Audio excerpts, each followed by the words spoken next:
श्री स्वामी समर्थ अनंत कोटी ब्रह्मांड नायक राजाधिराज योगीराज परब्रह्म श्री स्वामी समर्थ महाराजांना कोटी कोटी प्रणाम। तसंच माझी ही व्हिडिओ जे सेवेकरी बघतायत त्यांना श्री स्वामी समर्थ।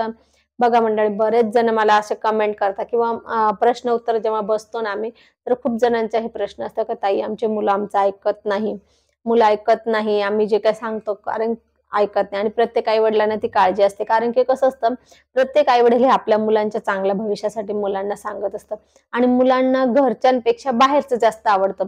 बाहेरचे लोक काही शिकवता किंवा उलट पालट बघता बाहेर, तर ते मुलांना आवडतं आणि घरी जे चांगलं सांगतात ते नाही आवडत। म्हणजे ती आता रियालिटी झाली, असं नाही का तुमचेच मुलं अशी वागतात, सगळीकडे अशीच आहे।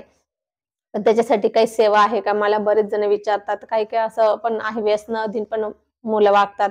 आता एका ताईचा तर फोन आला तर मला, तिचा अगदी 12-13 वर्षाचाच मुलगा होता।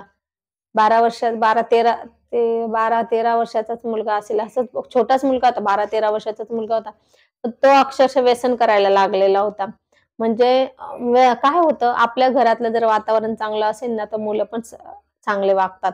पण आपल्या घरातलं जर नवरा बायकोचं वातावरण जर खराब असेल, घरात जर पुरुष मंडळी दारू पित असेल किंवा असं शिव्यागाळी करत असेल, कुठलंही व्यसन करत असेल, तर मुलं ते बघून करतात। असं असतं, वडील जे करतात ना त्याच्यापेक्षा जास्त मुलं करतात। म्हणजे वडील जर थोडं व्यसन करत असेल तर मुलं जास्त करतात, कारण की त्यांचं बघून ते अनुकरण करत असतात। म्हणून मला आता प्रत्येकाला सांगायचं की आपण स्वतः आई वडिलांनी चांगलं वागावं, मुलांपुढे व्यसन म्हणते, मला असं म्हणते माणसांनी व्यसन करूच नाही। महिलांनी सुद्धा व्यवस्थित घरात कोणाला शिव्या शाप असं देऊ नये, व्यवस्थित बोलावं, म्हणजे मुलं पण तसेच वागतील।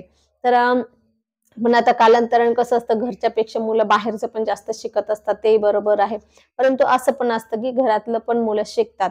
जास्त करून घरात मुलं असतात, तर त्यामुळे लहानपणापासून जे बघतात ते मुलांच्या मनावर बिंबलेलं असतं की ते तसे वागायला लागतात आणि मोठे झाले की बाहेरचं बघून वागतात। परंतु आता आपल्याला त्याच्यासाठी जर अशी काही समस्या असेल, तर आपण मुलांना, जेव्हा मुलं बाहेरच्यांचं शिकताना, तेव्हा आपण कितीही त्यांच्या पुढे डोकं फोडा, किती सांगा, मुलं ऐकत नाही। म्हणून आपल्याला घरी काही सेवा आहे का ते विचारत होते, तर आहेत त्याच्यासाठी सेवा आहे। तर त्याच्यासाठी काय आहे बघा, नवनाथ ग्रंथ आहे ना आपला, नवनाथातला 5वा अध्याय वाचायचा आहे। त्याच्यासाठी छोटे पुस्तक भेटतात।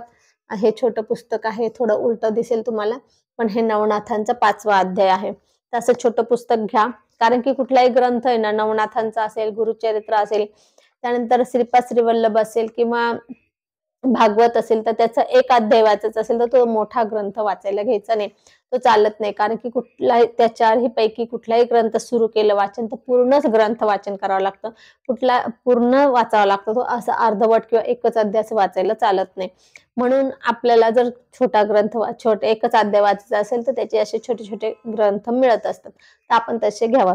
तर आपल्या आजच्या व्हिडिओमध्ये असं सांगणं आहे की जर आपले मुलं ऐकत नसेल, त्रास देत असेल, व्यसन करत असेल किंवा म्हणजे खूपच हट्टीपणा करत असेल, आपल्याला काहीच जुमानत नसेल, तर त्यासाठी काय सेवा करावी, तर नवनाथातला 5वा अध्याय पालकांनी रोज वाचायचा। आईने वाचा, वडिलांनी वाचा, काय फरक नाही, कोण दोघांनी वाचलं तरी चालेल, म्हणजे दोघांपैकी कोणी वाचा। त्याला संकल्पित करा, संकल्पित करा रोज, म्हणजे जवळजवळ मी म्हणते 108 दिवस तरी आपण रोज वाचायचा हा। 108 दिवस, आता महिला असेल तर समजा महिलांचं ठीक आहे, पिरियड्स मध्ये जातात, पण पुरुषांना काय नसतं तसं, म्हणून पुरुषांनी 108 दिवस कंटिन्यू वाचू शकतात। 108 दिवस कंटिन्यू वाचायचं, संकल्पित वाचायचं, म्हणजे पहिले संकल्प करायचा की अशा अशा कामासाठी असं असं करते मी, माझ्याकडनं करून घ्या। आणि माझं असं असं, माझा मुलगा जो हट्टी आहे, व्यसन करतो, अमकं होतं तमकं होतं, जे काही होतं ते तुम्ही त्यांना सांगा, तर ते दूर करा आणि माझा मुलगा सुसंस्कारी बनू द्या, असं सांगायचं आणि आपण ते वाचायला सुरुवात करायची। आता नवनाथ कसं आहे बघा, नवनाथच हा 5वा अध्याय, हट्टी मुलं असेल तर त्यांच्यासाठी पण आहे, व्यसनी मुलं असेल, कुठले मुलं असेल आई वडिलांचं ऐकतील त्याच्यासाठी आहे। त्यानंतर भूत पिशाच जरी झालं असेल, बाहेरची बाधा जरी झाली असेल, आपल्याला वाटतं आपल्या घरावर बाहेरची बाधा झाली, आपल्या मुलांना झाली, आपल्या नवऱ्याला झाली, आपल्याला झाली, कोणाला झाली असं वाटलं असेल ना, तरी आपल्याला बाहेरची बाधा झाली असेल असं वाटत असेल, तरी आपण हा ग्रंथ नवनाथातला 5वा अध्याय वाचायचं। त्याच्याने आपल्या भूत पिशाच सर्व बाधा दूर होतात आणि हट्टी मुलं असेल किंवा व्यसनी मुलं असेल, तर त्यांच्यापासून त्यांना पण म्हणजे त्याच्यासाठी पण ही सेवा करायची। ते सुद्धा आपले कालांतराने, म्हणजे 108 दिवसात सेवा केल्यानंतर आपल्याला ते मुलं आपले आज्ञाधारी बनतात. असा हा नवनाथाचा 5वा अध्याय आहे. तर तुम्ही बघा, तुम्हाला हा कुठे पण मिळून जाईल, म्हणजे ते धार्मिक पुस्तकांच्या दुकानात मिळेल. हे म्हणजे हे जे आहे ना, हे केंद्राचं प्रकाशन नाहीये. पहिलेच सांगते मी, केंद्राचं प्रकाशन नाही. माझ्याकडे तुम्हाला मिळेल, विकत आहे. माझ्याकडे विकायला आहे, ते तुम्हाला विकत मिळतील. परंतु जर तुमच्याकडे म्हणजे असं नाही की केंद्राचं आहे, ते धार्मिक कुठल्याही पुस्तकांच्या दुकानात मिळेल. नाही मिळालं तर माझ्याकडे असतंच. फक्त माझ्याकडे त्याचे कुरिअरचे चार्जेस लागतात, म्हणून मी म्हणत असते.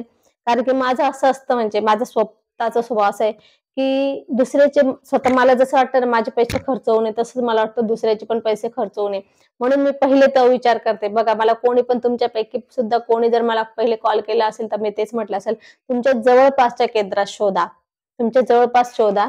नाही भेटलं तर मला करा. कारण की तुम्ही तुमच्या जवळपास शोधलं तर तुमचे ₹100 वाचतील आणि मला सांगितलं तर माझ्याकडून तुम्हाला ₹100, म्हणजे तुम्हाला ₹100 मला द्यावा लागतात कुरिअरचे चार्जेस. म्हणून मग मी सांगताना असं सांगत असते, कारण की मला स्वतःचे पैसे पण खर्च करावं वाटत नाही, दुसऱ्याचे सुद्धा करावं वाटत नाही. म्हणून मी सांगत असते. तर असो, आपल्या जवळपास भेटलं तर ठीकच आहे, नाही भेटलं तर तुम्ही मला कॉल करा. तुम्हाला मी हे घरपोच मिळेल. तर असो, आज आपण इथेच थांबू. झालेली सेवा स्वामींच्या चरणी अर्पण करू. आपल्याला जर माझी ही व्हिडिओ आवडली असेल तर लाईक, शेअर, कमेंट करा. माझ्या चॅनलला सबस्क्राईब करा. श्री स्वामी समर्थ.